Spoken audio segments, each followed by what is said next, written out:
judges score the contest 48-46, 48-46, and 47-47 for the winner by majority decision,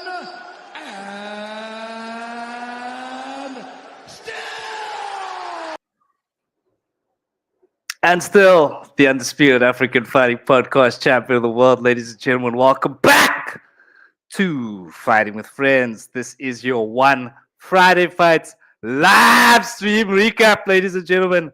We might even talk a little bit of UFC at the end if you're good. So stick around, ladies and gentlemen. With me, as always, surprise, surprise, the reigning, defending, undisputed vegan champion of the world. He is our chief analyst. That is, of course, Brother Guy. What's up? What's up? What's up, PG? What's happening, bro? Dude, I'm good. Thanks, man. Still a little bit jaded from the Drikkers loss. I know it's been a while, but other than that, still feeling good.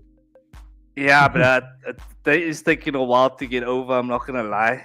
But I think we're gonna have to kind of wait till his next fight to get over that one, bro. Fully. Yeah. I can't even get into use. That's how. Yeah, same, bro. It's like it's all about one championship these days, bro. Anyway, bro, we do have some interesting content to get into here today, bro. We did have a fantastic Friday fights 1-2-1 card. Seemed to be a card of second round KOs. So it was very good to see. But as always, PG, we will start at the top of the card. Let's go. At the top of the card, we saw Maxim Bakhtin defeat Tengnueng in the second round, bro. And if memory serves me well, that makes Maxim Bakhtin now 10-0. Was that 11. Right? 11-0. How do you want it, ladies and gentlemen? Drop a like on the stream for 11-0. So yeah, bro. Great performance. What can you say, bro? What can you say, BG? Let's hear from you. Yeah, look, it was an interesting fight because Tengnueng was on a 33-fight win streak, and he was going there doing really well in the one championship. I think his fight before this, he took on Tengnueng, fought someone quite dangerous as well, and that person knocked him down twice. What's his name? Jermaine Ogomu. There we go. But anyway, in this fight, you could see he was a little bit nervous. I think he might have been threatened by the talent of the young man of Maxim Bakhtin. Because you called it out in the live stream.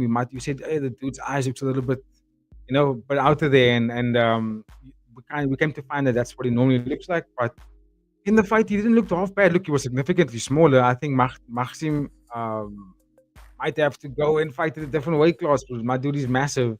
He's only 22 years old, and I'm thinking, this guy might even just get heavier than this, and might have to go and fight in a bigger weight class, which there isn't. I don't think there's welterweight Muay Thai. So in one championship at least. So I'm not too sure if we might see him long enough to stay there. Hopefully he's able to consistently make the lightweight mark because he's quite big and for young. You can see in this picture on the screen he looks like a young boy. Just imagine what that body looks like 7 years from now.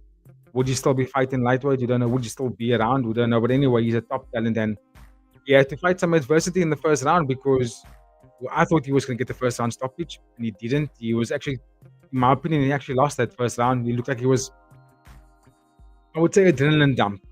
I won't say he was tired. I just think maybe he was, his energy dipped because of the excitement. And also Tengnueng was going at him. I think that first round, Tengnueng was making it a fight on the front foot. Very, very, very positive work. Going forward, attacking the body. Looking for the head a bit too much, in my opinion. He was a lot shorter and he was, for the most part, he was caught reaching. So I wish that Tengnueng could have gone to the body, hard straight to the body, bring their hands down. It's always a risk when you fight against someone like Maxim who throws a lot of wild stuff, unorthodox stuff, you know what I mean? And that's the finish, and that's what I was referring to there. Is like prior to that moment, that was round 2, by the way. I think Tengnueng could have stuck to the body kick, stuck to the calf kick. I think the targets would have shown itself to him, but he was very much headhunting. He wanted to get the job done as quickly as possible, it looked like, in my opinion. And Maxim being so elusive, so creative in moments, because that was a defensive position. He was going backwards. And he was trying to defend Tengnueng's entry and just turned. Geez, he's on the back foot, look there. And then threw a spinning back elbow and finished him. And That's a very, very dangerous opponent to fight. Again, I'm gonna say it now. I just question whether or not he's going to be Maxim is going to be around. I think it can be a problem for the lightweight Muay Thai division. It's just a matter of how long would he be able to consistently make that weight. 'Cause he's a big dude. He's a very big dude. But on the night, amazing fight, and we called it. I did say he was gonna take him out. Maxim was gonna win. I just thought it was gonna be in the first round, not the second round. But I did think he was going to get that stoppage and great performance, and he's gonna be a scary prospect. Scary prospect. Fantastic performance indeed there, brother Gaia. And yeah, fantastic performance from you there, breaking that down for us very nicely there, BG. So yeah, it is a bit unfortunate that we don't have the heavier weight classes in the one championship. We have kind of discussed this in the past and ways to possibly get more athletes onto the roster. Let us know in the chat if you have any ideas there. Let us know in the chat if you have any thoughts on this fight. So yeah, BG, in terms of the lightweight Muay Thai division, what do you want to see next for? I mean, if Bakhtin is able to stay at this weight, Yeah. what would you like to see next for him? Because it was quite an impressive performance, like you said. Tengnueng was on a hell of a streak coming into the fight. So, do you think he could possibly be a champion at this weight class if he can hold it down here, make the weight? Yeah, 100%, dude. If we can consistently sustain that weight, the current champion, Reagan Ursel, the Immortal, was talking about Nabil Anan as a potential prospect, something that gets his brain popping, right? And that's a very tall, lanky prospect, but not really going to be able to make the 170 mark, right? It's too much for him. But Bakhtin can definitely make the 170 mark. I mean, he's fighting in the division, and he's arguably got a similar height to Anand's what? Anand is 6'3", right? And Maxim is also 6'3". So I think Anand might be taller because Maxim is 6'3", bro. Because Nabil Anand, he looks freakish, bro. Maxim is tall, but he doesn't look that freakish. But it might just be his limbs. But you also got to understand that Nabil Anand is fighting bantamweight. Nobody in bantamweight is 6 foot, at least in one championship. So Nabil looks even more freakishly tall in comparison to Maxim. I'm pretty sure if we put Maxim next to Nabil, there'll be a very little height discrepancy between the two guys. You know what I mean? But also, again, apart from the height, Anand doesn't make the weight. So for Maxim, I think why I'm bringing up that analogy or that comparison is because if the length was becoming a bit of a puzzle for Reagan Ursel and not even in the same division, here's a prospect, also 22 years old like Nabil, in your division. And he's also got a very awkward, lengthy style that could be a bit of a puzzle. Granted, they don't fight the same. I don't think Maxim flows in the same way Nabil does. Nabil looks a lot more poised and accurate with the shots, and his combos will flow a little bit better. Maxim's more of like a Tasmanian devil. He just spins around like a top all the time, and then you don't know what's gonna get you, right? However, I've watched him twice now, and Maxim, what he's gonna have to work on is a lot of durability. A lot of endurance and a lot of conditioning, because I don't want to see another adrenaline dump in the halfway through the first round. I don't want to see this flailing arms in the second round. There's no defense. His defense is his offense, and for me personally, that's only gonna get you so far. If you take champions across the board in combat sports, stay elite for a while, like those guys aren't doing unpredictable things. They're doing intentional stuff that you can't seem to figure out, and they beat you like that. You know what I mean? Champions aren't. Reagan Ursel doesn't spin around like a maniac in the ring. The Reagan Ursel methodically breaks you down, and you're wondering like, what am I supposed to do? How am I supposed to fight against someone like this? So I think those are the kind of things that Maxim's gonna have to. I'm saying this now because I'm only 22 years old. And I'm sure you'll get it figured out, but those are the two things I noticed in his two fights. Is that he's got this whirlwind kind of fight style, but he's also draining himself. You know what I mean? It's like a what do you call those? Suicide bombers. I'm at you, and it's like, I'm just gonna explode right here, and one of us is gonna go down, and that's how Maxim kind of fights. And I just feel like if he gets up against the elite, that's where he's going to fall short. And if you ask me who should he fight next, I would say we've been thinking about lightweight Muay Thai now, right? Ricardo Bravo's there, but he lost to Ariane Esparza. Ariane Esparza, I think might be going down to featherweight. I'm not sure if he's staying at lightweight. But these are guys who fought consistently last year and the year before. And then we had Asawek, who just fought against Rangrawi 2 weeks ago, or 3 weeks ago. Asawek lost. He's 1-1 in one championship. Maxim is 2-0. That could be another good challenge for him in a division that is kind of sparse of challenges. That could be the fight, especially they're talking about Rangrawi taking on Alexis Nicola. Well, then that's going to fuck up the division, in my opinion. Because if I'm on championship, I'll tell Alexis Nicola, dude, you need to put on 4-ounce gloves and come into Muay Thai now. Because staying there it's gonna destroy his career, and it's gonna make the division stand still in terms of lightweight kickboxing. So come over to Muay Thai instead, and let's make the Muay Thai division stack a little bit more, where there are more competitors, right? Abel Fussell who knocked out Liam Nolan not too long ago. Really one of those guys, in my opinion, will be a good fight for him. But I'm pretty sure we'll see him up against someone like Asawek. I saw a picture went out on X. I'm not sure whose account it was on, and I saw potentially talking about Maxim versus Tunsamit and me, Aquaman. And I'm all for that. In fact, that is actually the fight to make, because Clan Me is on a downer. He's coming out making videos about wanting to fight against Reagan Urso or against George Jarvis. Now I'm like, no, dude, we need to go back at the line. He has a young prospect. Take him on, let's see. Then you can still call out someone bigger. You know what I mean? That's where my feelings are with that division. A lot of good points there, brother Guy. Let us know in the chat what your thoughts are. Drop a like on the stream if you want to drop a like on the stream. We greatly appreciate it. But yeah, BG, we did have a few other fights to get to here.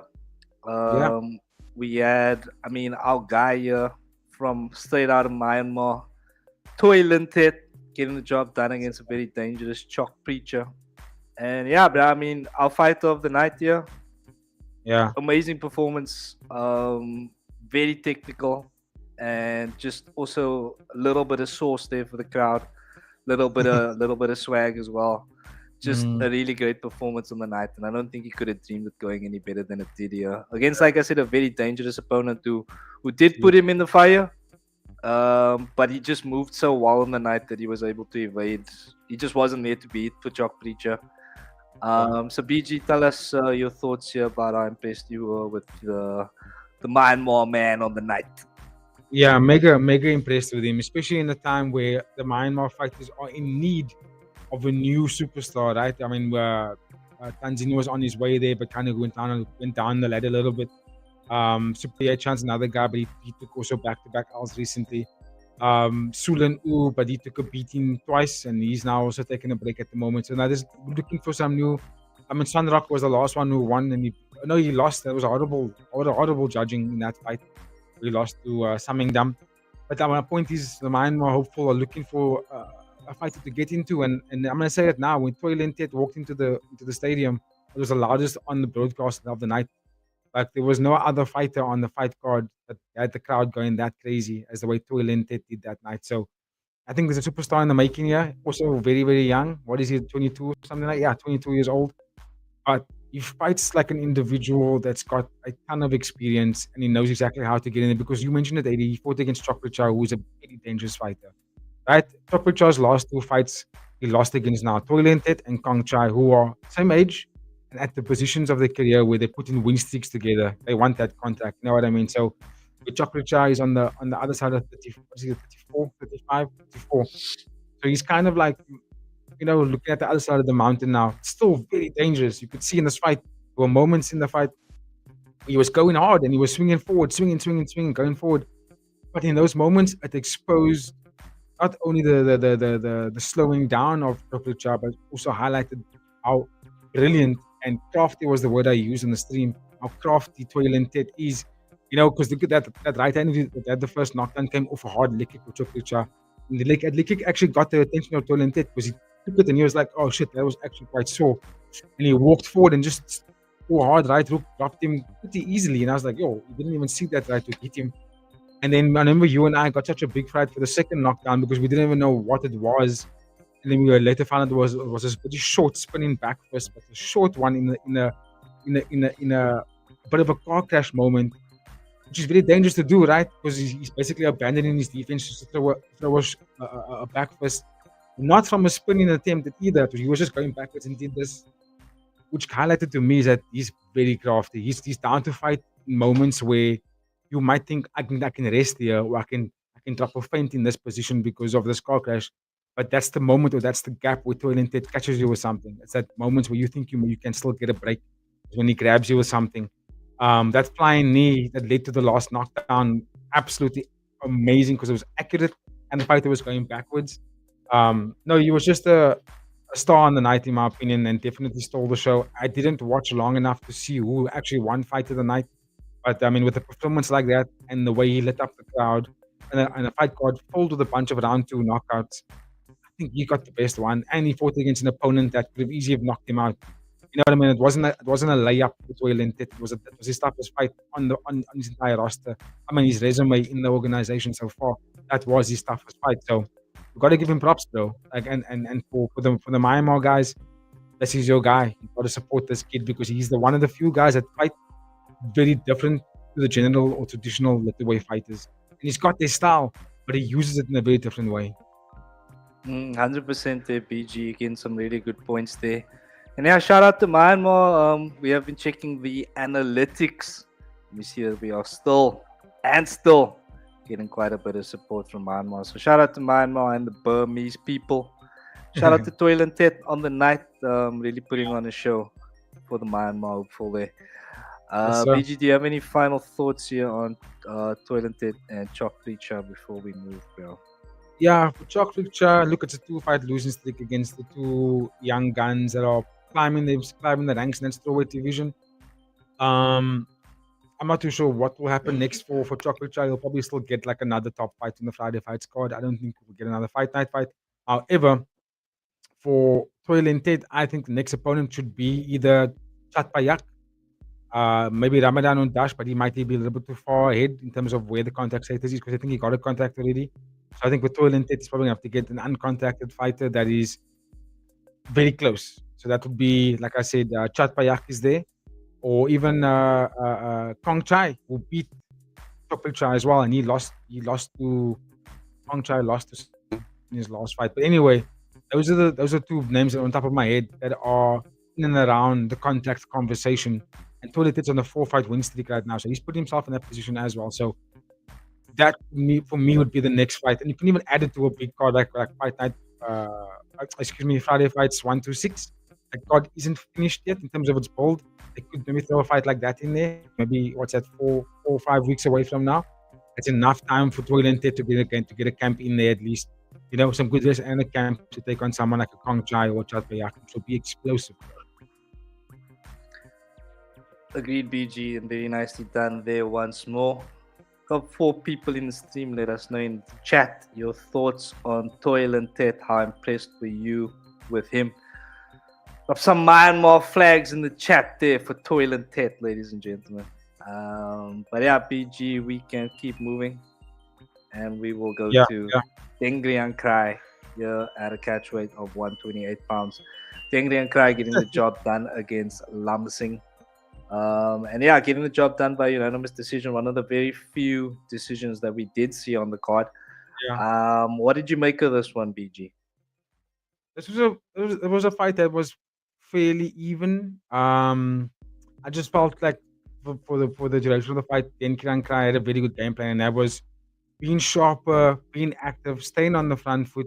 Look, he had to defend in the 3rd round. He had to really go back in the 3rd round, but for the majority of for the entirety of the first and 2nd round, he actually was the one that was accurately landing, whether it was him going forward. And I liked when he was going forward, he was actually popping out a good amount of body kicks, which kept Lamsing defending. So, and I thought Lamsing was the better boxer, not the better all-round Muay Thai practitioner. He doesn't use the kicks the same way. But in terms of pure boxing, like when he gets the fists going, I thought he was going to win there. And I think Denkriangkrai early recognized this in the 1st round when he realized, okay, I can't box with this dude.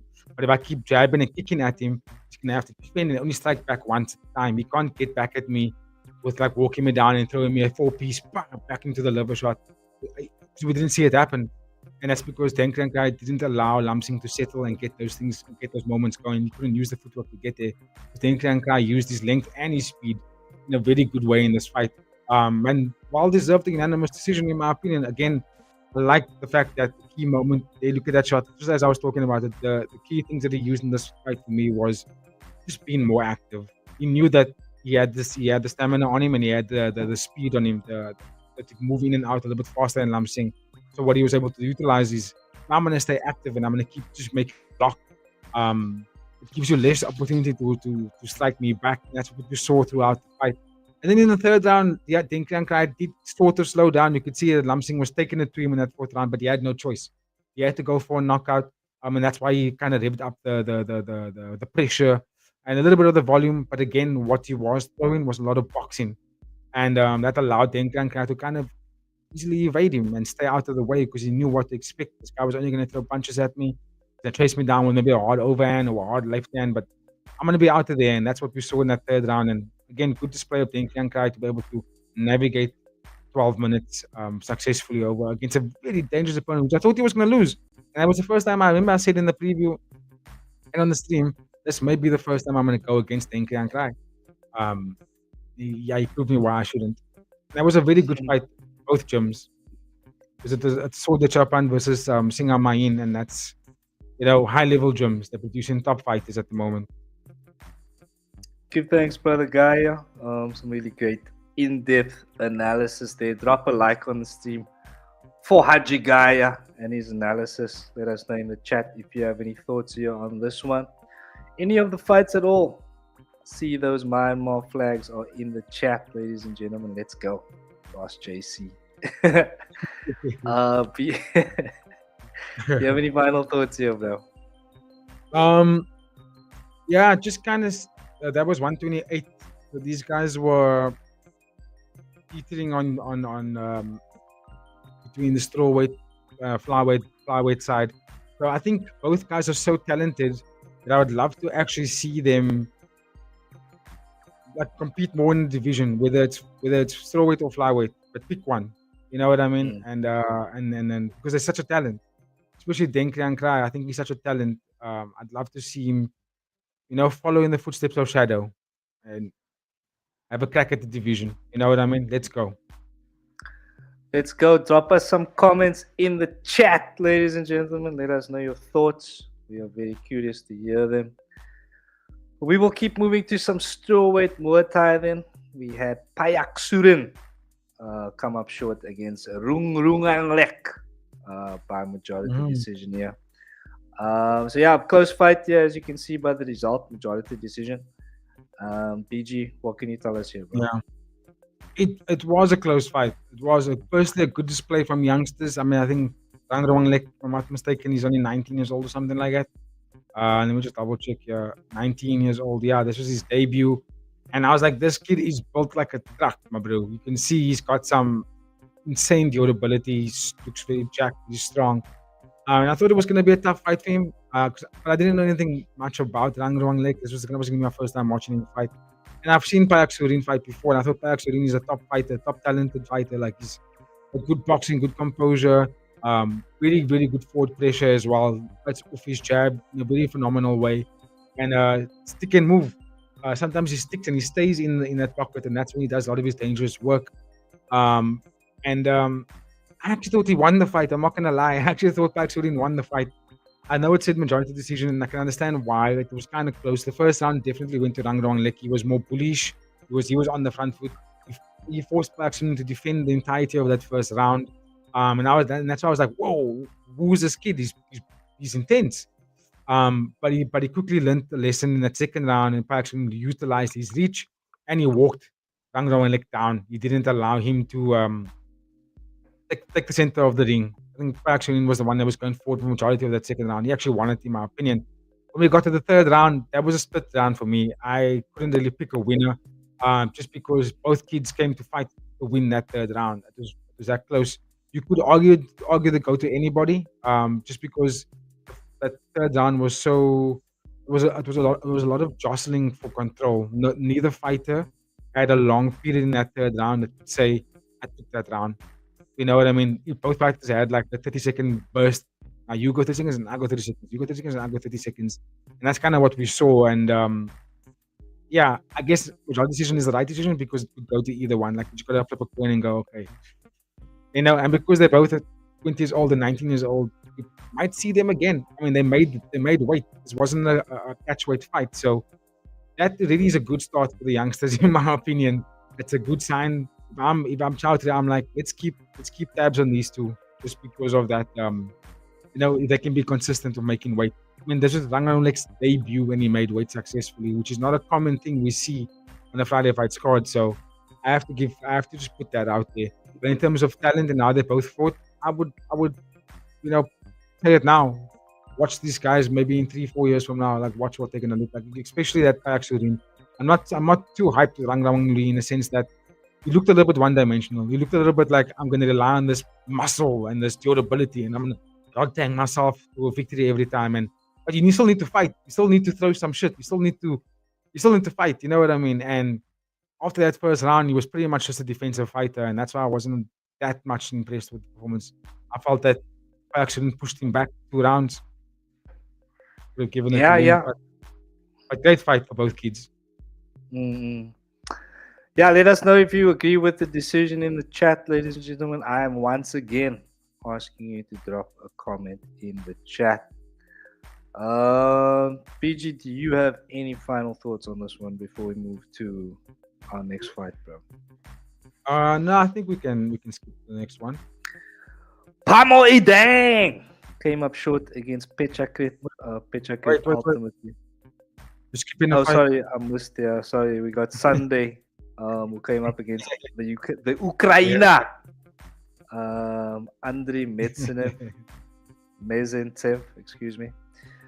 And yeah, I mean, you kind of called it, bro. Sunday, it's a bit of a strange technique when it comes to throwing punches. It's very looping, very kind of round punches. And Yes. Andrii was just a bit cleaner than he was, I thought, bro. Just better technical. When it came to the technical side of it, he was cleaner, he was faster, he was just more slick. And yeah, Sunday's looping punches didn't do him any favors in this one for me, bro. Yeah. I can't remember, but we'll be talking about a power issue here with Sunday, because he also wasn't really. He was landing, but he wasn't really doing any damage. Am I remembering this correctly, or was that another fight? No, I think he just got the fight to swap around. It was Andrii that was landing like perfectly throughout the fight with like one of the best technique you will see. Speed combinations being put together, shades of JDB, if you will, but just no power. Couldn't really put Sunday away. But that's what I thought was gonna happen. Remember on the live stream, I remember on the preview, I was like, let's go Sunday, because I've watched Sunday fight. I watched both guys fight, but I watched Sunday, and he was more recency and bias in my head at the time when I was doing the preview. And I was like, yeah, Sunday. I actually remember this guy's got some good power for this atomweight division. Very, very powerful. But then on the live stream, I remember when Andrii was working out, I suddenly just had like flashes of watching him fight in the past. And I was like, hold on. I was saying Utam on the live, and I was like, don't make that bet. Don't go Sunday. I think Andrii might just get him here. Andrii might be a bit too sharp actually for him. But still, the power might translate from Sunday. You know what I mean? He might just land a bigger punch, and Andrii wouldn't be able to deal with it. But how the fight kind of played out was interesting, because Andrii was doing what he does best, right? Which was flawless technique, lots of footwork, lots of speed, insane combinations, just looking beautiful on the night. And that was like for round 1 and round 2. And I was asking myself, why is Sunday not pulling the trigger? We were talking about looping punches, but in my opinion, Sunday didn't even throw anything up until the 3rd round. The first 2 rounds, he was just defensive. He was, for lack of a better word, he was taking pictures. He couldn't. He thought Andrii was on his right, but then Andrii was actually on his left, and he didn't even know what was going on. He was basically looking at Lomachenko fighting him, if you will. You know what I mean? That's how fast Andrii was moving at him, and he couldn't keep up with it. But he was able to still hang in there and take the shots and not get knocked away. There was one moment in the second, or was it the first round, where Andrii cracked him, and you could see him out on his feet, but he wasn't going down. Remember there was I think a body shot or something that kind of like stunned him, and he was just like taking shots the whole time. And you were like, why is he not going down? And Andrii's like tagging him all in the face, and he's just not going down.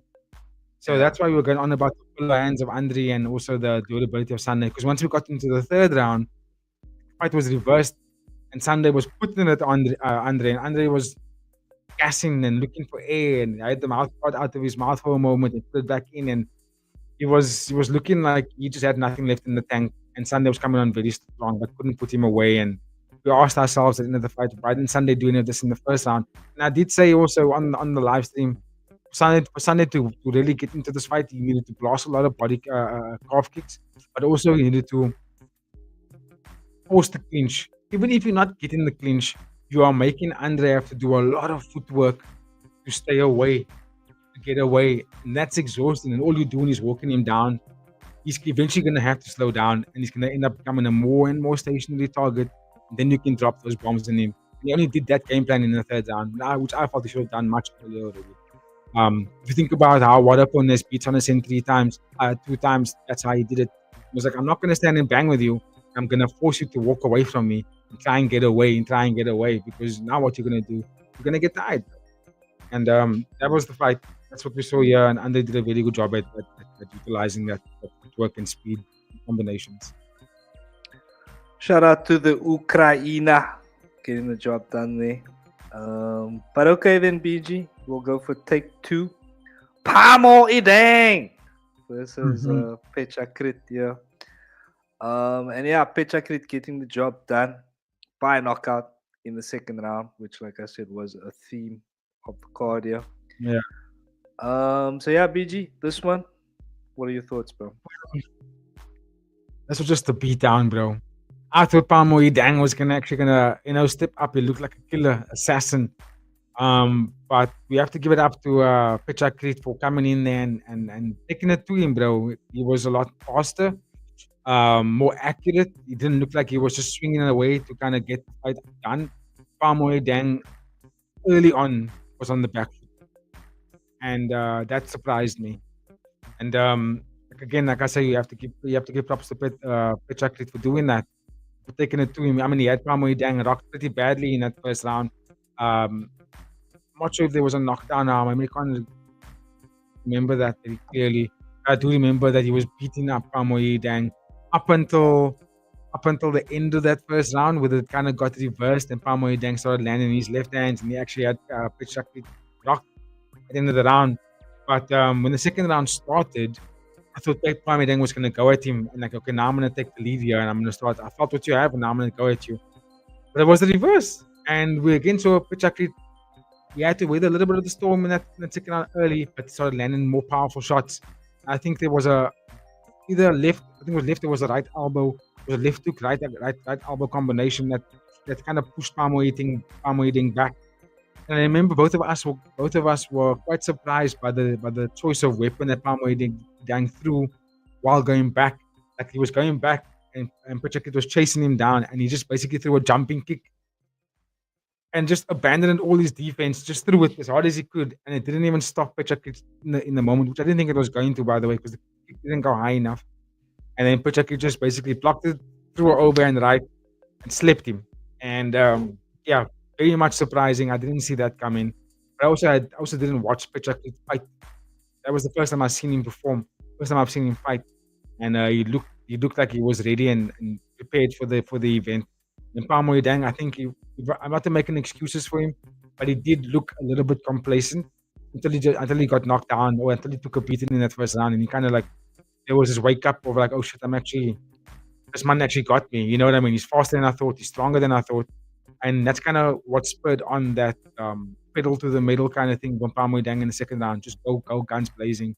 And you would have thought that would have worked, but it actually led to his demise. And because Petchakrit showed in the first round that he wasn't discouraged by the pace that Pamor-E-Daeng's putting on him. He was very much prepared for it, because every counter that he threw had Pamor-E-Daeng backing up though, and he was like, okay, how do I rework this entry again? So really good fight, fast, super pacey. But Petchakrit did a fantastic job, well-deserved bonus, and also congratulations for getting engaged on the night. His fiance said yes when he proposed, so big up to that though. Best day ever for my man Petchakrit. Getting the KO, getting the girl, getting the bonus. Where do you want to be in life, bro? Shout out to Petchakrit. But yeah, again, just couldn't have imagined it going any better for him on the night there. Yeah. Best day ever. But okay, BG, we're gonna talk a bit about Ubaid Hussain now. He get the job done by unanimous decision against Petnakian. From what I see on X, there's quite a bit of hype around this guy, Ubaid Hussain. Yeah. Do you think he's worthy of that hype? What do you think about his performance here on the night and his future in general? So what's it? 130 pounds. Right. So he's just below the flyweight mark of 135. 19 years old, looks good, but there's a lot of other 19-year-olds that look a lot better. Yeah, I can name a few for you if you want, but Ubaid Hussain, as he gets older, I expect him to have a little bit more power to his shots. I think stylistically is a problem for a lot of the Thai guys because of his movement, his combinations, his in and out movement, willing to scrap. Just all around. Whenever there's a kickboxer that translates over to Muay Thai, it does become a bit of a tricky dude for Muay Thai traditional fighters because now they're having to deal with different types of weapons in terms of how it's being thrown, right? Traditionally, when you see Thai guys fight, they have a very typical Thai stance, Thai style. You go, I go. But when they're fighting against someone that's got a little bit more of a kickboxing style, they have difficulty with that person because that person, that fighter, he's showing you attacks from different movements. They're not going to come at you, hey. What they're going to do is it's like a 4 or 5 piece and there's a spin. Now there's a axe kick. These are not traditional Thai moves.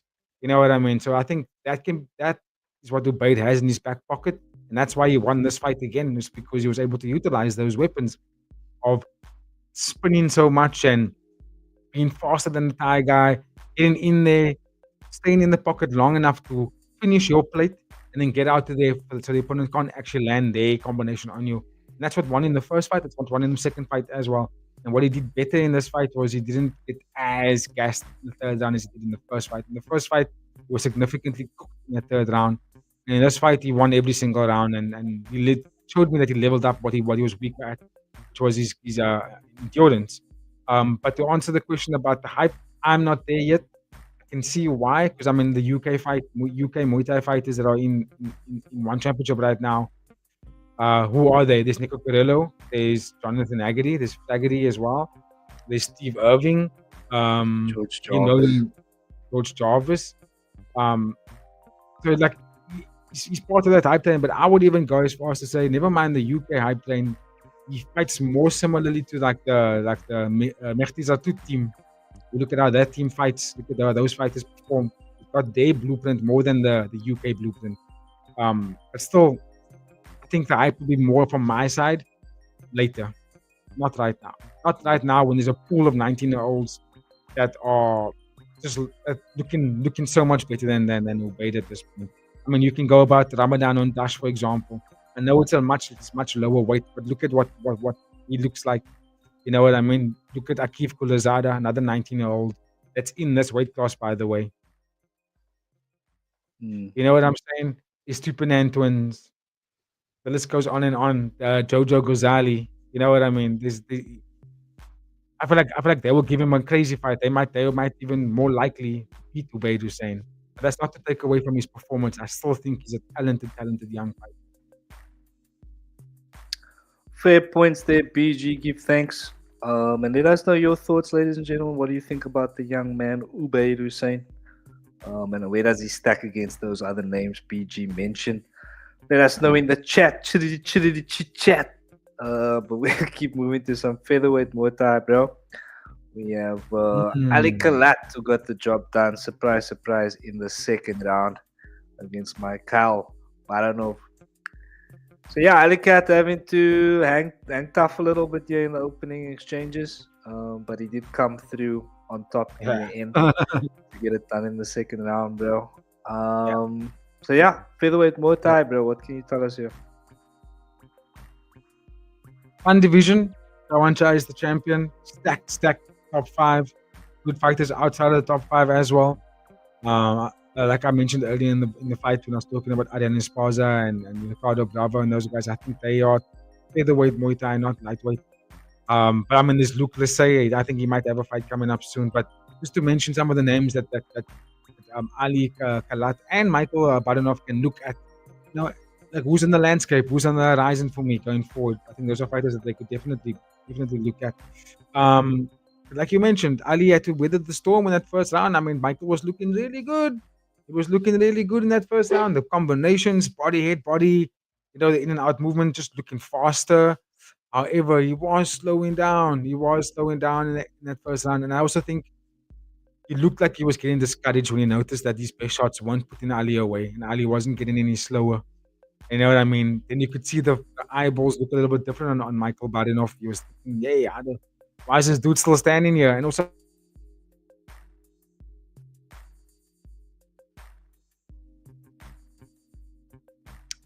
We may have lost BG there for a second, ladies and gentlemen. But not to worry, I'll keep you company for this one. Let me just get my man's off screen there. And yeah, just talk you through the finish here, like BG was just alluding to. Baranov was slowing down as the fight went on.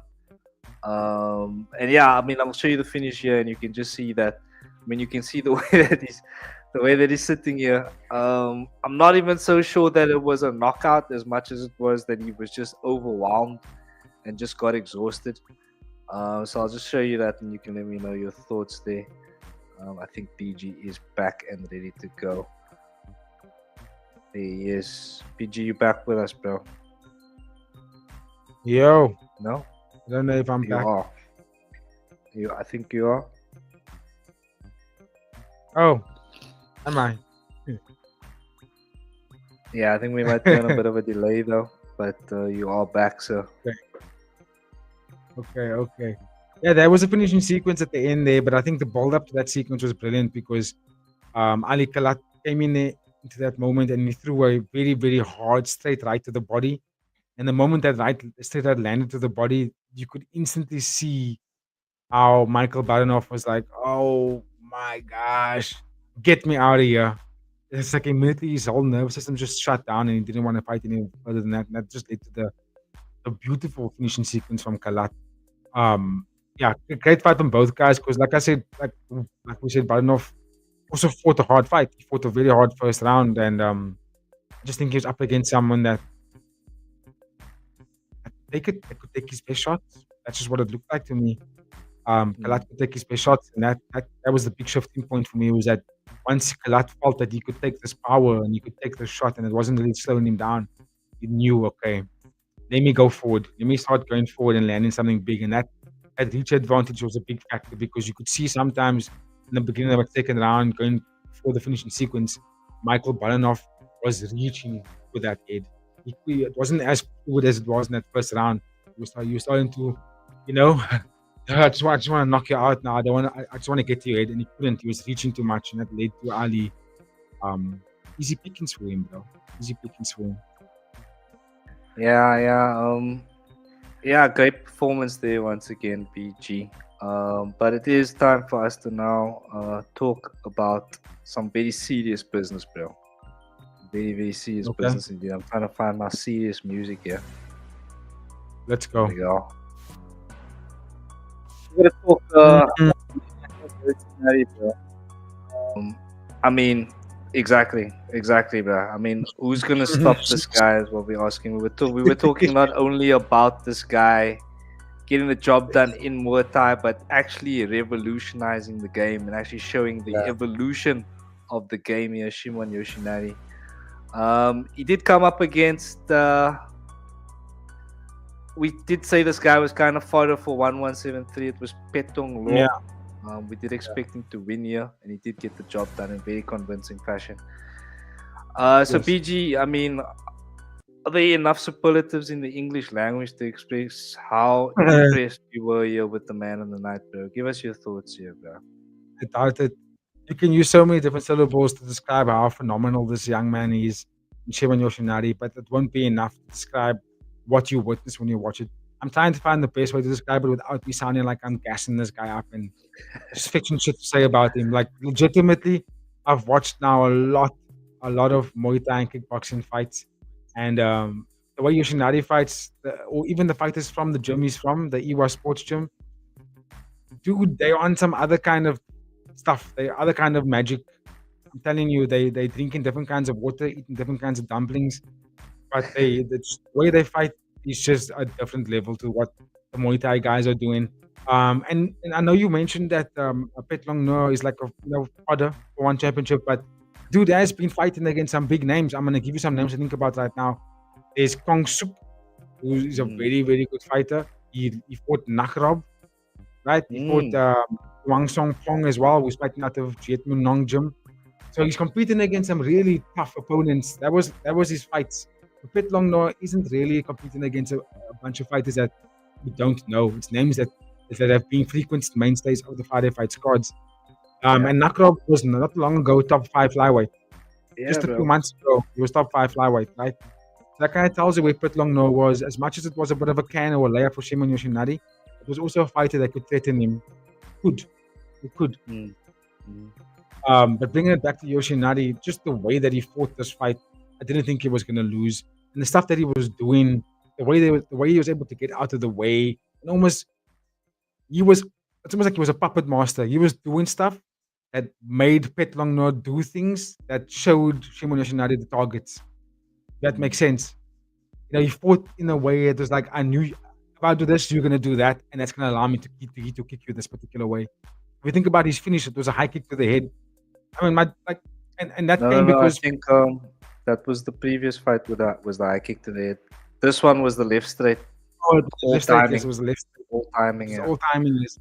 And even till that, like he was throwing those combinations even in the first round in a way of he was targeting the leg and then going to the body and then basically putting the ball in Pet Long's court to be like, what are you gonna do about it? What you gonna do? Come at me. Force it to come at me.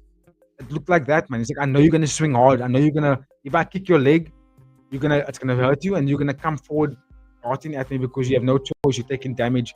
At TP, it's gonna be the same thing. That's exactly what was happening. He was throwing shots that made Pet Long No react in the way that he wanted him to react. That led to that beautiful slip and rip, just going backwards. Wow. Left hand drops him. Like just clean stuff. Clean stuff. And I just think that these fighters are just EWA Sports Gym fighters are on that level of, like you mentioned, the revolutionizing the Muay Thai game. And I said it on stream. What they are doing are weapons that aren't typically trained in traditional Muay Thai schools. Like they're not training these weapons. They're not training the same kind of calf kicks, same kind of teep kicks. They're just not training the same kind of boxing rhythms. It's just completely different.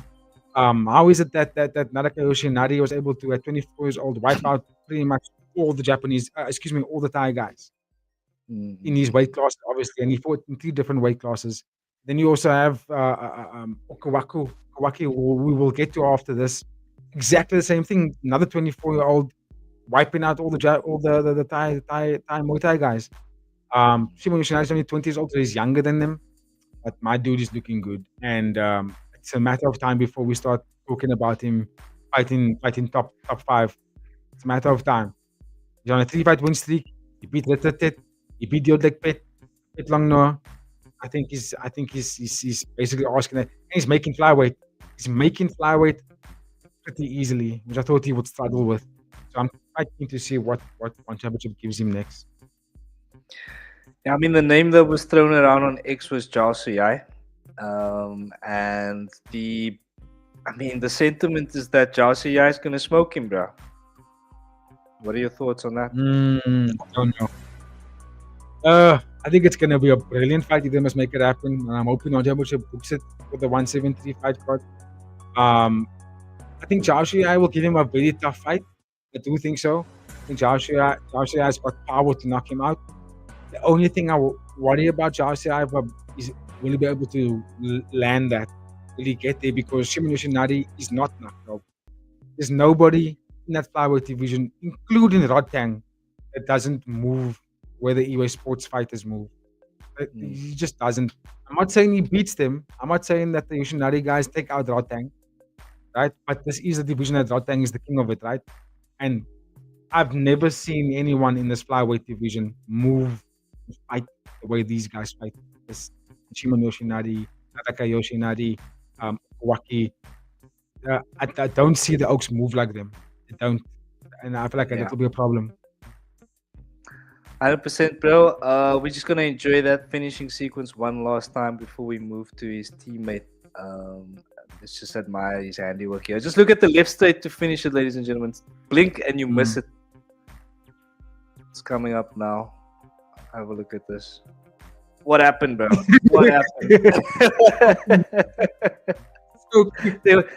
And there was no power in that, bro. No power in Yeah. that. All timing.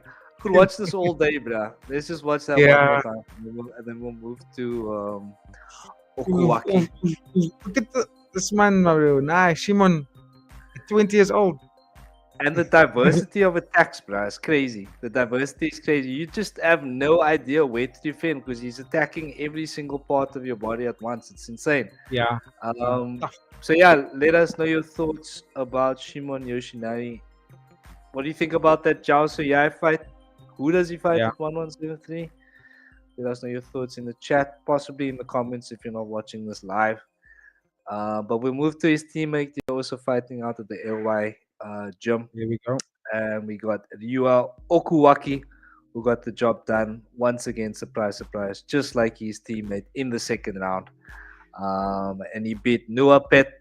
And yeah, let's look at this honestly. He did have to fight through adversity. The man got knocked down. But I think that might even make the performance a little bit more impressive. The fact that he did have to fight through that adversity. I mean, like we always say, BG, first round knockout is great, but what do you look like after you've been knocked down? You know what I mean? And he showed a lot of character here. I mean, you could see the way that he stood up after the knockdown. He was like, nah, I'm ready. I know exactly what to do now. This guy's not on my level. And he just went to work from there, bro. So, BG, give us your thoughts here, brother. No, exactly what you said. You could see the look in his face because he wasn't a knockdown, and he was like, like, where am I? It was a knockdown of like, okay. He just looked at the ref, he looked at the fighter, and he just nodded like, all right, let me get to work here. And I like that you brought that up because Nuapet cracked him. Nuapet cracked him hard, and it wasn't the first one. I mean, it wasn't the last after that knockdown. When the first round continued, there was Ryuya Okuwaki had to clinch a lot in that first round because when he got into the void and it was in boxing range now, he was coming off second best. He was taking hard shots from Nuapet. However, every time they did enter and when they exited, Okuwaki was attacking that carve. Shades of Yuki Yoza. He was attacking that carve, bro. He was making sure that Nuapet had felt something when they got into those exchanges. And that kind of led to the demise, right? Because remember when the fight was going on, I was asking, I wonder if he's going to go high with that kick because he's targeting the leg so much and the body. And Nuapet's reacting to that a lot. He's like, he's not wanting it anymore. And I was wondering if he was ever going to go high with it. And the last weapon that he throws is the only high kick that he did throw in the fight, that won in the fight. That was the first knockdown, that one we saw there. That was off a catch. Right? He caught the leg and then threw a left or a right hand, I think it was. And landed a very good knockdown. That knockdown was quite interesting because the knockdown I thought was a bit of a. It wasn't the cleanest look. It wasn't the cleanest of left hooks, but it was such a hard left hook that Nuapet didn't look like he recovered from it after that. It looked like he didn't. He looked like he wasn't sleeping at some point there. Yeah, when he went down. We both said it. Yeah, we both like, is he sleeping? It looked like he wasn't going to make it back, and he made it back. I still didn't think he was actually cleared in the cobwebs. And which probably also meant that it was always going to land, right? Because he wasn't really clear in those cobwebs. But good debut for Ryuya Okuwaki. And I'm super impressed. Again, Iwa Sports Gym. Remember that gym. Just like the Fighting Nerds won Gym of the Year for UFC last year. This Iwa Sports Gym is taking over Muay Thai, bro. They are taking over Muay Thai. They've already got two RWS champions. They've got two WBCs, the BBBCs, the ABCs, the NBCs, and the Fox Sports, all the champions, bro. So they sorted. One time. Let us know your thoughts on the Iowa Sports Gym, ladies and gentlemen. If you haven't done so yet, drop a like on the stream. I'm just going to check where we're up to at the moment. Let us know your thoughts in the chat. Let's get some chats going there. We will then keep moving, brother Gaia. We got Muhammad Ali getting his punk ass knocked out in the very first round against Klarob. And it was just, I was watching the highlights earlier. I didn't get onto the stream in time for this, but I did watch the highlights earlier. And it just seemed like he was just overwhelmed by this barrage, bro. He just came at him with this what do you call it? Just a burst, bro, of punches. Yeah. No, Yeah, just the yeah, yeah. Friday and just folded Muhammad Ali like a lawn chair here, bro. So unfortunately, Muhammad Look, Ali not living up to the namesake. Felt like a butterfly, sting like a BBG. What can you he tell us got here? more like squished like an ant. He was, I was watching it live and I was still shouting, "Come on, Muhammad Ali, let's go, Muhammad." Utam is like, "Nah, Muhammad, he's not having it, bro."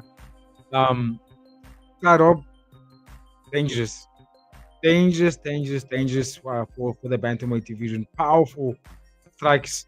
Going when he goes forward and he landed Muhammad. And I thought Muhammad was going to footwork him. Muhammad had the footwork, he had the height and the reach. I thought he was going to do the triple jab, going in circles, and maybe throw a right hand in that triple jab. But Klarob was like, no, you're not going to have any of that. Didn't give him space, walked him down, cracked him hard with the left hook, got him rocked, walked him down again, threw a hard barrage. Dang. Look there. The referee had to catch him, saved his ass. Look at the like. It was just like one of those beatdowns that you just thought, oh, this wasn't the ring, and this was like in the street. I think Muhammad Ali would have been in hospital, my friend, because that was just a Yeah. beatdown. That was just a scary ass beatdown. And what else can you say? Because it was such a short fight. It didn't even go. It was 50% of the round, which was only a minute, minute and 30 seconds. So not much you can take from it, really. I just expected more from Muhammad. I thought he was gonna dance around him, and we didn't get that. And Klarob makes me want to see more. I'm not gonna lie. I really want to see what it looks like. So I want to see. I'd like to see a fighters fight for 3 rounds and then get the knockout. 'Cause then we can kind of see what their buzz is all about. But also, first time finishes are very, very, very, very top level stuff, right? Let's give Klarob his flowers. For sure, we got to give Klarob his flowers there. And yeah, just overwhelming the man with a blitz here. Unlucky Muhammad Ali, but let's see how you bounce back if and when.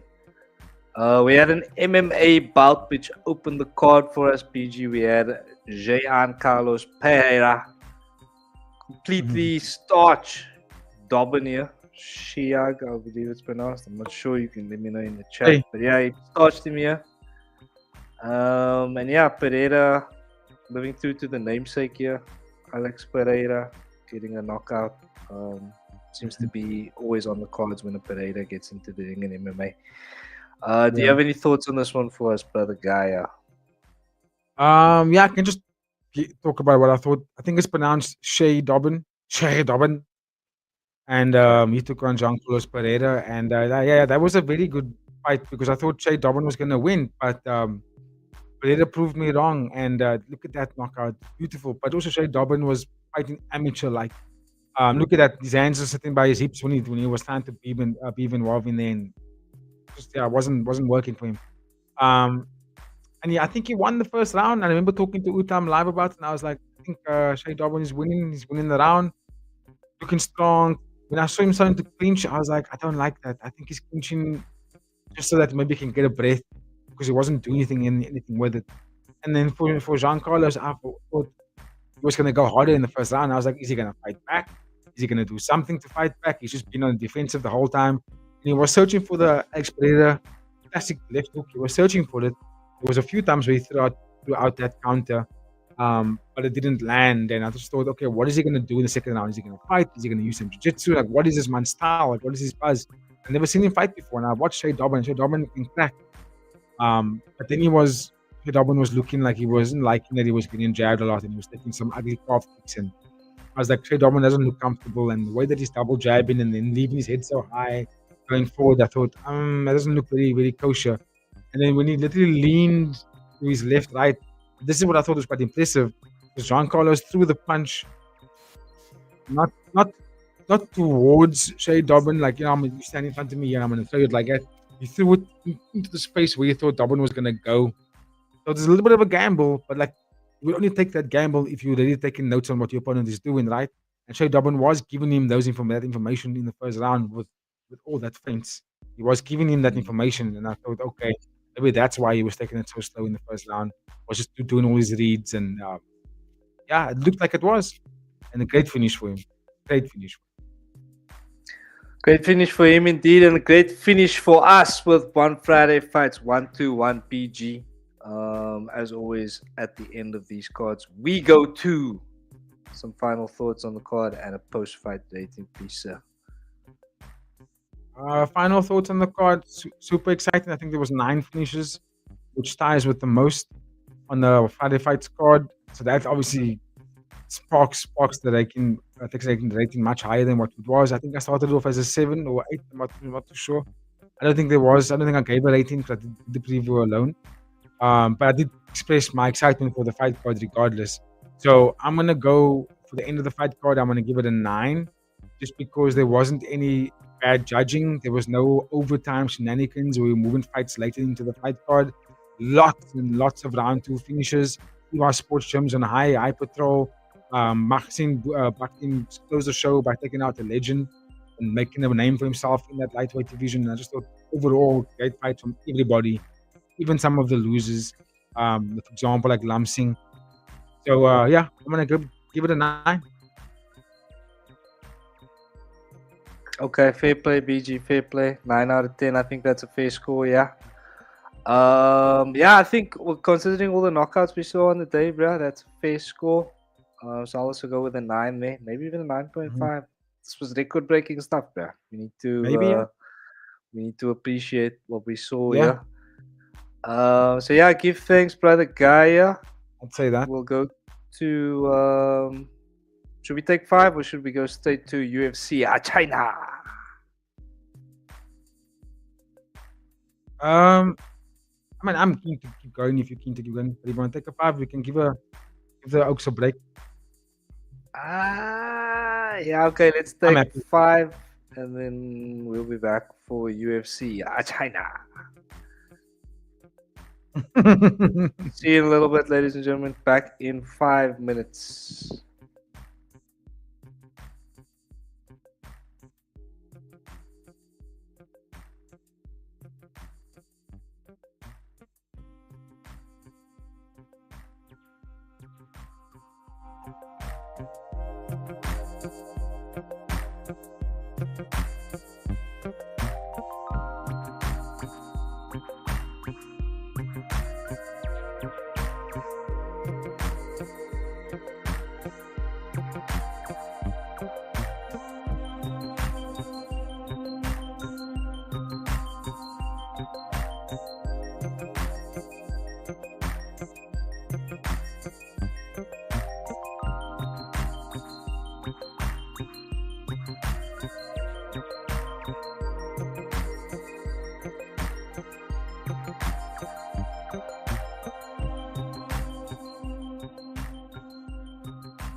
And we are back, ladies and gentlemen, for UFC Shanghai, which took place last Saturday at, I believe it started at 9 a.m. South African time, with the main card starting around 12, which was absolutely fantastic for us, finally getting a UFC card at a decent time, barring Abu Dhabi. So let's fucking go, UFC China. Let's do it again soon. But of course, still with me on the stream today, ladies and gentlemen. If you haven't seen him yet today, he's still here. He's still reigning, still defending, still undisputed, still being a champion of the world. It is still Brother Gaia.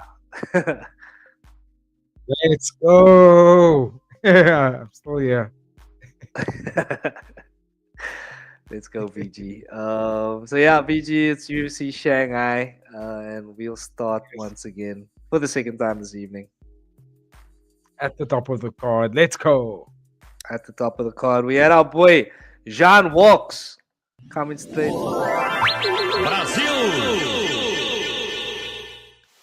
Again.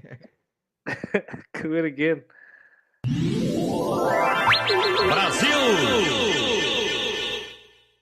Let's go. Let's go. We had Johnny Walker come up victorious here against all odds. Johnny Walker by knockout was 5 times your money on the night, ladies and gentlemen. And Johnny Walker did get the knockout. So if you did bet on Johnny Walker, very well done to you. Unfortunately, if you did put Zhang Mingyang in your parlay, unlucky. But it goes like that. So yeah, BG, Johnny Walker. Was this a fraud check?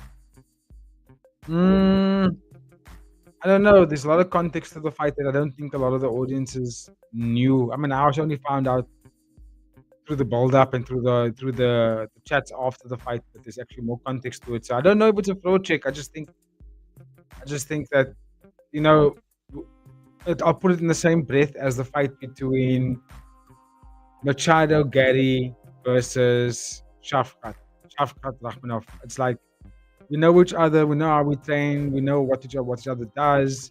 So it kind of makes also Pavlovich versus Alexander Volkov. When Oaks are training partners more regularly, the fights don't usually end up being what you want them to be, more often than not. And that's kind of what will happen. But in this fight, thank goodness it's Johnny Walker, and he doesn't really care about friendships when he's fighting in there. Even though these guys know each other, and you could see even after the fight, they was touching hands. I'm like, yes, I know, and they was hugging and then, like, you know, punch each other out about what they were doing. And Wing Yang even said to Johnny Walker, he said something about the leg kicks, and then Johnny Walker was like, I call that smart. You might call it, but something. I think I'm gonna watch it back again, but it looked like Zhang Wengyang was basically calling out Johnny Walker for utilizing something that he knew about Zhang Mingyang, and they both knew that they knew it about each other. And Johnny Walker was like, I call that smart. It's like, I know that you don't like this, and that's what I'm gonna do. That's what I'm gonna use on you, and that's why it worked out. You would argue like, oh, what happened? Like, why did it happen that way? And remember how the first round played out? Johnny Walker was on the back foot the whole fight. He lost the first round. Like, straight up lost the first round. And then early second round, he gets the knockout, right? However, the key thing is what I'm referring to about why they know each other is because they trained together so many times. Johnny Walker did make mention of those leg kicks. He's like, I know stuff Zhang Mingyang doesn't like, and I'm going to throw it at him in this fight, and he's not going to like it, and it's going to get me the win. And those are the leg kicks. He threw a good amount of leg kicks in that first round, and Zhang Mingyang didn't check a single one of them. He didn't even switch his stance. He didn't lift up his knee. He didn't throw out the tip to counter it. He was taking that leg kick every single time. And good to see round one. He landed 56%, 5 leg kicks. 56% of his strikes that landed in the first round was leg kicks, and he landed that the whole time on Zhang Mingyang. That gives you an example, right? And then when in the second round, he threw 8 leg kicks. It's quite max. I only saw 2 that landed it, kind of ended him. But anyway, the point I want to make is that he was attacking the calf of Zhang Mingyang throughout the fight. That led to the ending sequence, which chopped the leg, took him down, basically made him fall over, and then just kind of pounded him until there was nothing. And the referee was actually giving Zhang Mingyang a lot of time to get up. He didn't have to, but he was giving him he was like, work, I'm giving you a chance, work. That's in your hometown kind of thing. You know what I mean? Like, you're in China, I'm giving you a chance to fight back. We all know if that was in Las Vegas, they would have been like, nope, fight's done. This man's not even getting up. You know, because the way that he collapsed after that leg kick was a sign of a person that wasn't going to stand up after that. It was my leg is cooked. And so yeah, big ups to Johnny Walker for you for flipping the right game plan and utilizing it, and had a very good win when everybody, including myself, thought, is this man actually going to come back and go back into the win streak and fight for title again? So yeah, big ups Johnny Walker, but I don't think it's a fraud check because like I said, when athletes know each other really well, you know what to do to someone, and it's not likely that fighters are able to get it right like this with they're winning by KO. It's like fight usually goes all the way. So yeah, big ups to both guys. But Johnny Walker's back. Johnny Walker is indeed back, ladies and gentlemen. The reason why I kind of put the fraud check thing out there was, I mean, there's of course a lot of people on social media are very quick to jump to that title, fraud check, fraud check, fraud check. But my kind of reasoning behind it was more the fact that Zhang Mingyang like very rarely gets out of the first round. Yes. So I mean, fraud check in the sense of if you can weather that early, if you can get past the first round with this guy, you have to give yourself a very good chance. Because yeah, like I said, he hasn't been out of the first round, and this was one of the first times in recent memory where he has got beaten. Yeah. So you think there's something to that, or is it just more of Johnny Walker had the better game plan? Yeah, like you said, he did know the fighter. What do you think there, bro? I think it's a bit of both because I think coming to the fight, Zhang Mingyang was on like a 16 fight, 15 the first round finishes, 16 fight win streak, something like that. He was on a tear and he was just beating everybody in the first round. But there were recorded losses. There are recorded losses to his career, and those losses did come after the first round. The last loss before this loss was in the third round, so when he got stopped. So yeah, there is some truth to it. There is some value to it. It's like he doesn't really have anything left after he bursts in round 1 and round 2. And if you can get out of that round, you kind of have him beat, right? But I also think that Johnny Walker, besides only knowing his opponent, Johnny Walker, you forget that this man was also competing against the top guys. He fought Blahovic. I think he fought Ankalaev. You know what I mean? He's been in there with Jamal Hill, who obviously will him for a check. But I mean, like, the point is that Johnny Walker has been into the top, fought the top guys of this division. And he only lost to them, really. You know what I'm saying? And Johnny Walker used the key word. He says, I'm going to remind Zhang Mingyang what it's like to fight against elite fighters of this division. Now, I don't know if Johnny Walker is elite, but he's a scary dude. He does say he's freakishly big for the division. He does knock people out in very, very like wild ways. And he did show that there was skills to it because Zhang Mingyang was very boxing heavy in this fight. And what's his name? Johnny Walker was more creative. You know, he wasn't just trying to box with him. He was like, no, brother, it's an MMA fight. I'm going to keep you, high kick you. I'm going to spinning back elbow you. I'm going to throw some weird shit. I'm going to calf kick you. I'm going to use a lot of different weapons on you. And Zhang Mingyang showed us that he wasn't prepared for that. He was prepared just to box. So yeah, kind of fraud checked in that regard. But I refrain from using the term fraud check because, like, I'll fraud check a Bo Nickel. You know, I'll fraud check a hype train like that. I won't fraud check a hype train like Zhang Mingyang, who is a very dangerous opponent. I just think that he's not top 10 level. You know, he's gonna be out the top 10 all the time. Johnny Walker versus Jamal Hill. Yes or no? Rematch, you say? I would go Johnny Walker because he can rematch Jamal Hill or Volkan and Uzumir. He lost to both of them. I think Dominic Reyes has got a fight, right? Who's he have? He's got Carlos Ulberg, right? Yeah. So who does Rakic have? I'd go against that Rakic. man's still fighting, but I haven't heard from Rakic. Yeah, he's also on the slide now, right? He lost 2 on the spin, I think. Yeah, and he's been talking. So I would say maybe give him Rakic, bro. Could be a good one. They fought I before. don't even know Jamal Hill still wants to fight. Yeah, we'll have to see about that one. But who was it? Is Rakic? When was the last time Rakic fought, bro? When he fought against, was it Yuri? The Jedi is saying Reyes is fighting against Ulberg. Ulberg. Yeah, he has a fight. Rakic fought against Ankalaev October 2024. And then before that, he had Pereira. He had Praska. Praska, yeah, I remember that And loss. Blaovic. He's on a 3-fight losing streak at the moment. Nikita Krylov. Former champions. He could get Krylov, yeah. Johnny Walker could get Krylov. But Krylov is also on a slide at the moment, like a 3-fight losing streak or something like that. So I would say Rakic, my bro. Or even a rematch. I'm just calling for Jamal because I'm trying to get this title run popped off for my man Johnny Walker, ladies and gentlemen. Brazil! I think they'll give him Rakic first. They'll give him Hill again. Yeah, I don't think they'll be in any rush to get him up to the top 5 anytime soon. I mean, he still has a lot to do. Yes, you know what I mean. Ubaid the fraud. What about Bogdan Kuskov? Bogdaddy. I don't really consider Bogdaddy as I don't know. Bogdaddy fights when he fights, but I know he's not going to be a champ. I don't think he's going to be top 5. So let Bogdaddy fight when he fights. I don't think he's going to be top 5, is what I'm saying. But he's ahead of. What is this NR? New record. New record. Like a new slot. Okay. New number.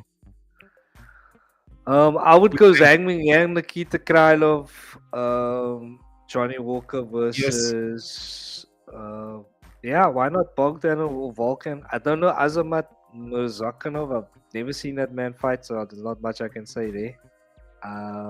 But yeah, I would go with Johnny Walker. Oh yeah, Azamat. Yeah. PG, any final thoughts here, bro?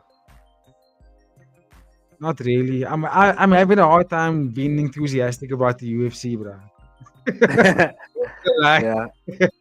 Yeah, and now we're gonna have to be waking up at like 3-4 a.m. for this. We're gonna be looking like Brian Ortega here, bro. Yes. Once That's again. what we look like. That's what we look like for every stream, guys. Every stream we wake up in the morning is what we look like. Brian Ortega is struggling to make weight once again. Before we get into the fight itself, PG, what are your thoughts firstly around just Brian Ortega and the weight problems? Is it time for that lightweight move, or I mean, we had Brian Battle get cut for 2 consecutive weight misses. Is he cut? He got cut, bruh. Yeah, he got cut with a record of 7-1 and 1 no contest. Brian Battle did get cut, ladies and gentlemen, if you haven't heard. It might be the first time that no, it's not the first time. But Butcher was cut, yeah. Okay. So before we get into the fight, I just want to get your thoughts now. With that in mind and all the drama that Ortega's had with his weight misses, what are your thoughts around that, bro? Like obviously I don't like it. I'm not in agreement for it. I mean, we've seen fighters. You just mentioned what's his name?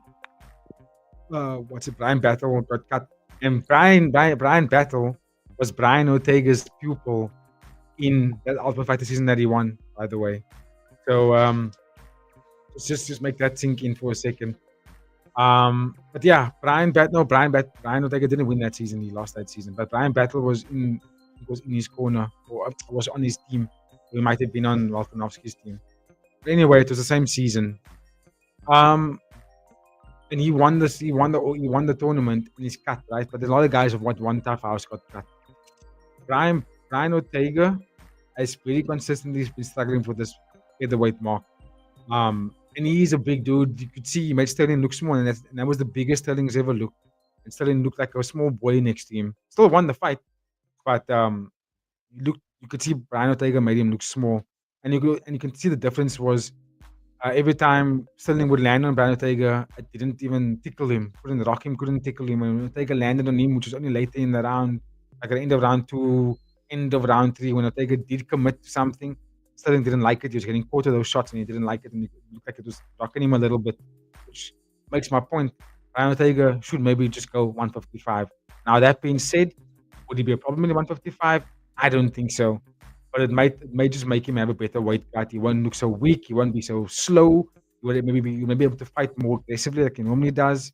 will maybe bring back the old style of Ryan Ortega that we used to see in the old school T City. Going guns blazing in there, boxing hardcore, up and scared to be taken down, looking for the guillotine, looking for the triangle, being a dog. I just don't know if that will translate over to the 155, because obviously the 155 guys in top 5, top 6, top 7, I think they all beat him up, in my opinion. So it's kind of tricky for him. It's like, does he go into 155 and become like a super fight kind of guy there? Does he stay with the weight but then never really make the weight cut anymore? He's actually in a very precarious position in his career right now, because he might also be in that argument of like, what next for you? We've cut people from our organization for doing things like this. And what's saving him is that he was a former coach, an Ultimate Fighter, former title contender multiple times, big mainstay, big name. That could favor him, but honestly though, I just don't see favorable matchups for him at 155.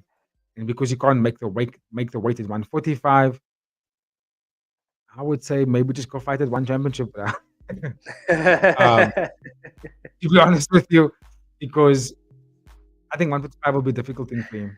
You might have good fights there, but I mean, let's just say, for example, Mateusz Gamrot. He's not top 5, he's just outside of the top 5. You think Brian Ortega beats him? Bro, I mean, not that Brian Ortega that we saw on Saturday, bro. I mean, I don't wanna put again, like, you can't discount it, but like the weight cut was brutal, bro. So I don't want to put too much into it. But I mean, even having said that, his last 3 performances, if I remember correctly, haven't been that great. There was Diego Lopez, the one. who got absolutely dominated, I thought.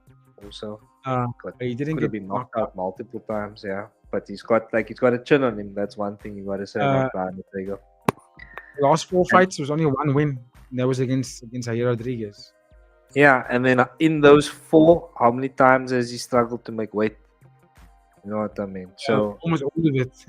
exactly. So it is time for him to start rethinking his game plan here, bro. But again, I don't see any joy for him in that lightweight division, because that's absolutely stacked killers, bro. That's too stacked, bro. And you know what will happen with him is, the only thing that will favor him is that the top 15 of that lightweight division are all very good. Like, they all will put on great fights. They all can have a say at fighting for top 5. You know what I mean? If you look at that list from number 10 going down, Rafael Vaziv is he's fighting someone quite high up on the card very soon. Renato Moicano, Chandler, Benoit Saint-Denis, Grant Dawson, Mauricio Rufy. That's who he's fighting, I think. Now he's fighting to Bronco. To Bronco, Charles Oliveira. Look there. If Rafael Vaziv is ranked number 10, he's fighting against the guy who's ranked number 4. I can tell you that anyone in that top 15 is worthy of a fighter that can put you on. So in my opinion, if he comes over to lightweight division, fighters like Pernil Dariush, like a Grant Dawson, like a PSD, maybe even a Chandler, like, those are the fights that he can do really well in. Like Mauricio Rufy, Joel Alvarez, Mateusz Gamrot, Paddy Pimblett, Dan Hooker, all those guys, I think they all beat him. You know, I see you skip Moicano. How do you think that one goes? Oh, I said Moicano when I was talking about 10 going down. Okay, I see. Got it. Those are the fights that would be great for him. Jedi Knight in the chat says Ortega got to go up a weight class or quit. I do agree with that, bro. I think we can all say that now. But yeah, okay, let's get into it and we'll talk about the fight a little bit. You can go to Brian Ortega can go to one championship and fight lightweight. It will be recorded as lightweight, but it will be 170. So I mean, he can go do submission grappling at one championship, rather. Bro. You know what I'm saying? Yeah. Because I mean, the thing is, and we'll get into the fight now. If you're getting outstruck by Aljamain Sterling on the feet, bro, it doesn't really say that much good about your striking. You know what I mean? Because Aljamain Sterling is not known for his striking. I mean, he's the funk master, bro. So he's got like this funky, awkward style and can be unpredictable and difficult to kind of figure out, because he does strike at such awkward angles with such offbeat timing, but he's not known for his striking, you know what I mean? And coming into it, everybody was saying, and I'd still believe it to be true, that Brian Ortega is the better boxer of the two. Me With too. that in mind, he should have done a bit more work here for me, bro. Yeah. And surprisingly, grappling was not really a factor in this fight. There were small exchanges, especially towards the end of the fight when Aljamain was trying to kind of stall for time, to put Yeah. it that way. But other than that, he just got outstruck on the feet by a grappler, essentially, bro. So again, not boding well for him, yeah. But give us your thoughts, brother Gaia. Mm. Yeah. Look. I think that the fight took place the way that it did because the Aljamain couldn't take the fight to where he wanted to in terms of the grappling. Like that's his forte. It's his domain. But like again, like I said at the beginning of the preview of this fight, the beginning of the discussion of this fight was you could see noticeably that Brian Ortega was so much bigger than Aljamain Sterling. I think Aljamain Sterling already is doing so much to go up to featherweight, right? Where he was hoping to bully people there, and he found it quite early. He can't even do it in that division, let alone a 155. I'm pretty sure Ortega he wasn't even 155 on the night. I think he was a bit heavier than that. Even though it says catch at 155, I think he was a bit heavier than 155. So I didn't think Aljamain Sterling was going to be able to take him down and wrestle him purely because of that. And when he did shoot, I think he got one takedown. It was in the third round. That was at the end of the fight where he got a takedown, which was beautiful to see. But so much energy bursted at that point, and both of them were kind of like pop noodles at that point. So yeah. So I'm not surprised that the fight didn't go to any grappling exchanges. And also, Brian Ortega doesn't really shoot for takedowns, right? Whenever he gets submissions, it's only because people are taking him down, which he doesn't mind because that's where he does the city stuff. I think also Sterling, if we pay after two fighters, Sterling is a better grappler, but I don't think he's a better submission artist. I think Brian Ortega is a much better submission artist than him. And then also, like you say, in boxing wise, I think Ortega is the better boxer. Sterling fought a good fight, good calf kicks. He fought a fight that was going to get him points every day of the week. He fought a fight that he was going to win on decision every day of the week. That type of fight. But if I was Ortega that didn't have issues with weight cut and he was healthy, I don't know if that fight would have played the same way. I think Ortega would have gotten him out of there. Because Ortega, when he did go forward, which was only one moment in the second round and one moment in the third round, he did box and he did let the hands go. Sterling didn't like it. Sterling got rocked and he didn't fucking like it. He wanted to get out of there, but he was just dancing and dancing and dancing. They even stopped him and said, "You have to fight." Sterling was just running away. He was literally just running away. And he even said it himself at the end of the fight when he had an interview. He was like, "I don't want to get knocked out, bro. I don't want to get knocked out. That's why I was running away." Exactly. As soon as he started talking, I felt so cringy. He was like, mute the mic, bro. But yeah, he fought a smart fight, which he had to. Like, because if he wasn't able to grapple, what else was he gonna do? Right? Which was gonna fight on the outside, let the jab go, let the calf kicks go. And that was it. And that won in the fight. I just wish Ortega went forward more, like in terms of not just like cutting the octagon off, which is what he was doing the whole time, but actually like went at him, like made it an ugly fight, like make it a street fight, make it a bar fight, bro. Like make it ugly for Sterling. And you actually would have put him in some deep waters, which he didn't do. And I think the result of that was because of the bad weight cut. I think Ortega just wasn't himself. It's not an excuse, but I think it would have been different if he was healthier. Yeah, no, I do agree there, PG. And yeah, I mean, just very disappointing fight because this, for most people, I assume if you are not Chinese, was probably your main event of the evening. The most two wall names on the card, two most wall names on the card here. So pretty much the people's main event for most, I would assume. And very underwhelming here. Brian Ortega just not coming to the party, not making a fight of it. And yeah, it's, again, I mean, for me, I feel like he should be cut now because this is the second time. And like we said, Brian Battle also had 2 weight misses, was cut. So, you know, it's inconsistent. And while I do respect what T-City has done in the game, if he's not producing, this is like a what have you done for me lately kind of sport, you know. So if he's not doing anything right now, then maybe he needs to consider a change. But let's see if he goes up a weight class. That could be the difference maker for him. But again, it's going to be a very difficult time at lightweight for me, bro. Final thoughts here, PG? Yeah, I think it's gonna be hard for him to do that, AD. ideally, it's going to be the better thing for him to do is to go up the weight. He might even have to skip the 155 and go to 170, bro. One of he needs to basically look at that with his coaching staff and think like, listen, like, what is the best thing for me? Because he's not 37 years old. He's not an old hag. You know what I mean? The dude is still young. He still fight. And I'm sure he still wants to compete, and he's still a big name for the organization. So they're gonna give him a saving grace and say, listen, we're gonna give you an opportunity to go up a weight here, pick a division. And in my opinion, it's either 150, 170 might be the safer option. Actually, no, because there's Michael Morales and Carlos Prates there. I would say It's not I would safe say anyway, bro. it's not safe anyway. Probably just like have a crack at 155, and if it doesn't go well in 2 fights for you, then I'd say, listen, one champ is the way to go. I mean, I don't know if he's gonna go to one championship, bro. Especially considering the state of MMA at one championship at the moment. But we've got Ryzen, we've got PFL. What's the other one? UFC. Yeah. Yeah, maybe even the EFC, but we can negotiate, get a fighter interview with him there. But anyway, we'll move to the heavies now, and we say that a decision should never be a result in a heavyweight fight, and it was here. However, Sergey Pavlovich did land quite a few clean shots on Acosta here, and he managed to kind of keep his chin and stay upright. But if you were a betting man and you were smart, you would have looked at Pavlovich's last 2 fights, which also went the distance, and this one now makes it 3 in a row, bruh. So is Pavlovich now a decision fighter? And yeah, I mean, what do you think? Yeah, I mean, he's gonna go up and fight Tom Aspinall again and get starched. What does the future hold for Sergey Pavlovich, and what are your thoughts on his performance here, bro?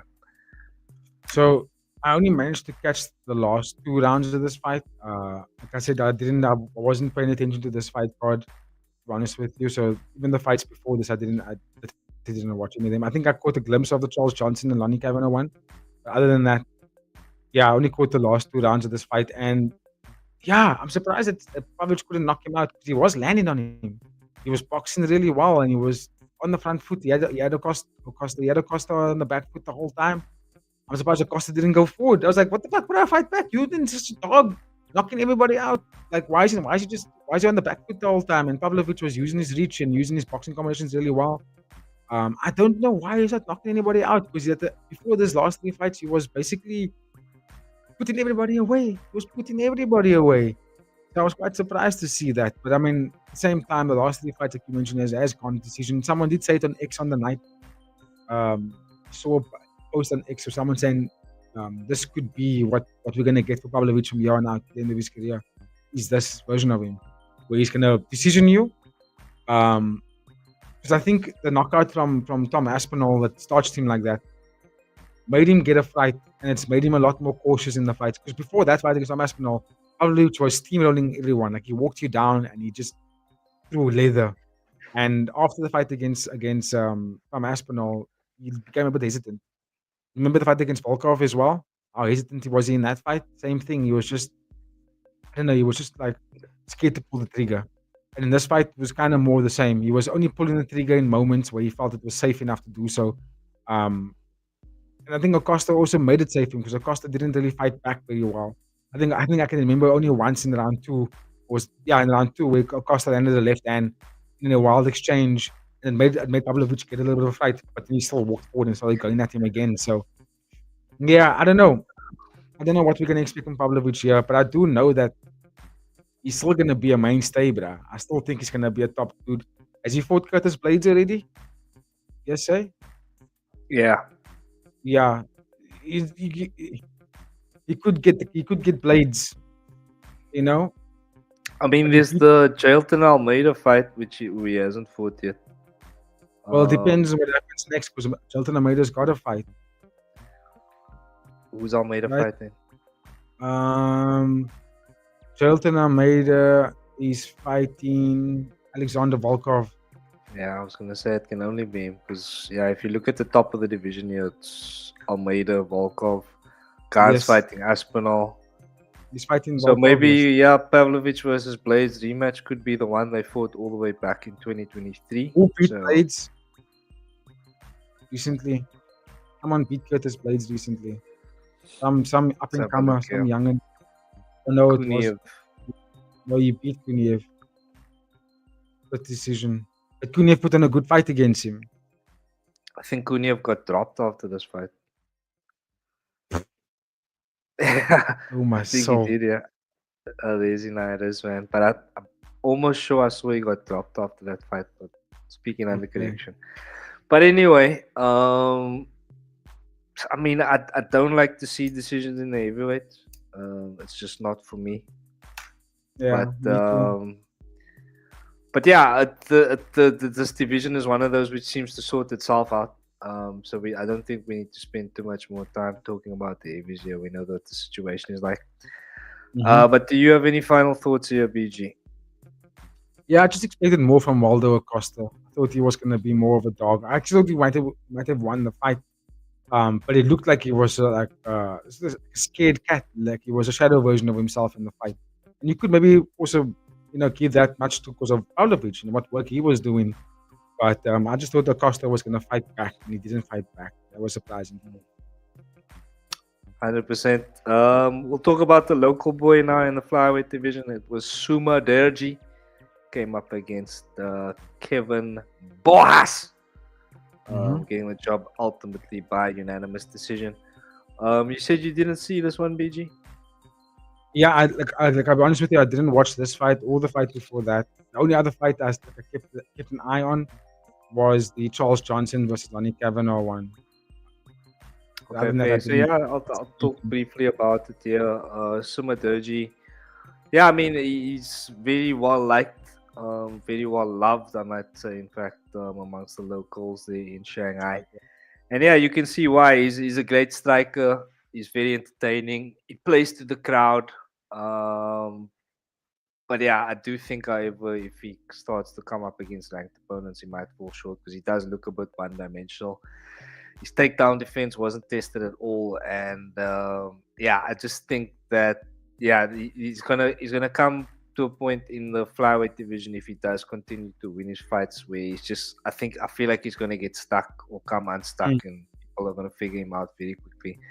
But for the neutral, honestly, bro, watching him is very stylish. Would have liked to have seen a finish to stamp it, but unfortunately that didn't happen for him. So yeah, that's pretty much as I can say here. I just don't think that he's gonna be a contender in the flyweight division. But yeah, maybe he proves me wrong. We'll see. We'll go to the welterweight. Suma Derji? No, he's not ranked. I don't think he's ranked there. This one I didn't see either, bro. I think I just got back when this one started. Oh no, actually no, I did see this one. I did this guy this guy while he was down. And I heard about this. Yeah, there was a blatant Illegal knee to a grounded opponent. Yeah, got 2 points taken away. 30 seconds later, finished the fight. The ref didn't give Crosby 5 minutes to recover, and they asked him like, do you want to fight on? He's like, yeah. Fair play to him because he could have taken a DQ win there. He said, now I want to fight on. 30 seconds later, got finished, bro. So no justice in the world, yeah. No justice in the world, yeah. It goes like that sometimes, and yeah, I mean, you gotta point some fingers at the ref for this one. Yeah. Unfortunately. So yeah, that was a very unfortunate one, but yeah, the homeboy getting it done there. Got some prelims briefly. Charles Johnson getting the knockout of Alonia Caviar. That was a big one. Of course, very well hyped amongst those fighting disciple guys and everyone in the greater UK area. Alonia Caviar. So yeah, unfortunate for him there. He got starched, got caught exiting the exchange with his chin up. Yeah. Chin up, hands down.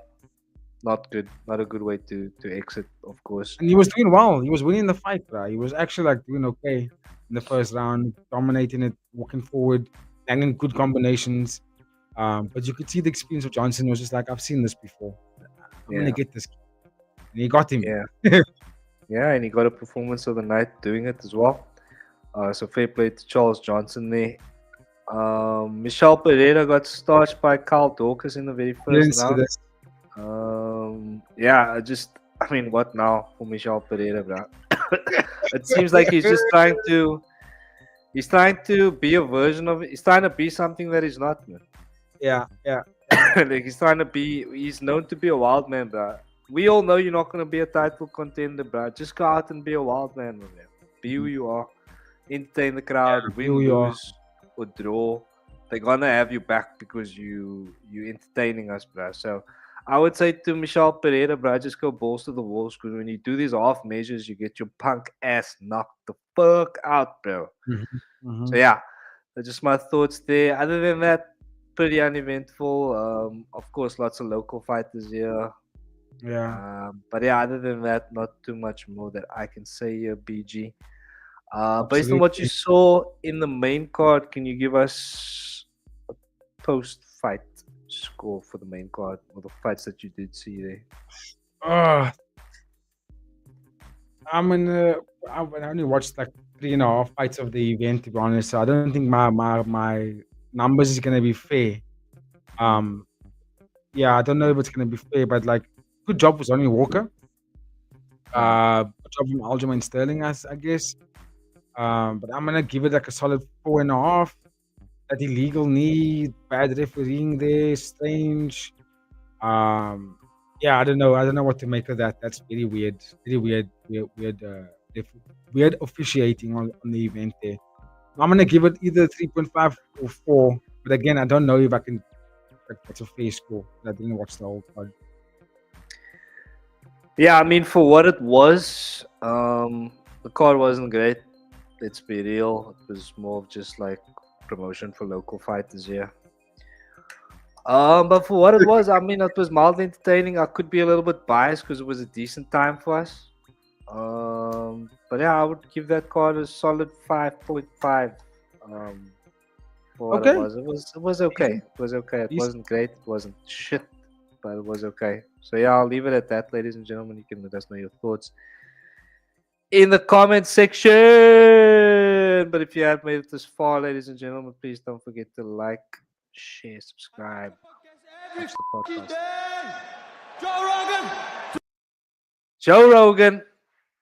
Brother Gaia, it is once again that time for you to please sign us up. Let the people know what they can expect this week. And I will be necessary graphics. Let's go. Much love to everybody that tuned into our live. Big ups, big thanks to all of that.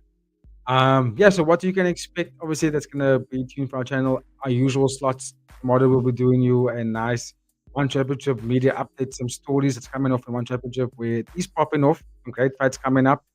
And then Wednesday we will do a nice preview of the UFC Imavov taking on Baralho. Big fight for the middleweight division, so stay tuned for that one. Then obviously, as per usual, Thursday you can expect your preview of One Friday Fights 22, which will take you into Friday. We will do a live watch along of that One Friday Fights 122. So stay tuned for all of that, ladies and gentlemen. But again, once again, much love from everybody from Fighting with Friends. Have a very, very good week, and we will catch you on the next one. See you then. Cheers.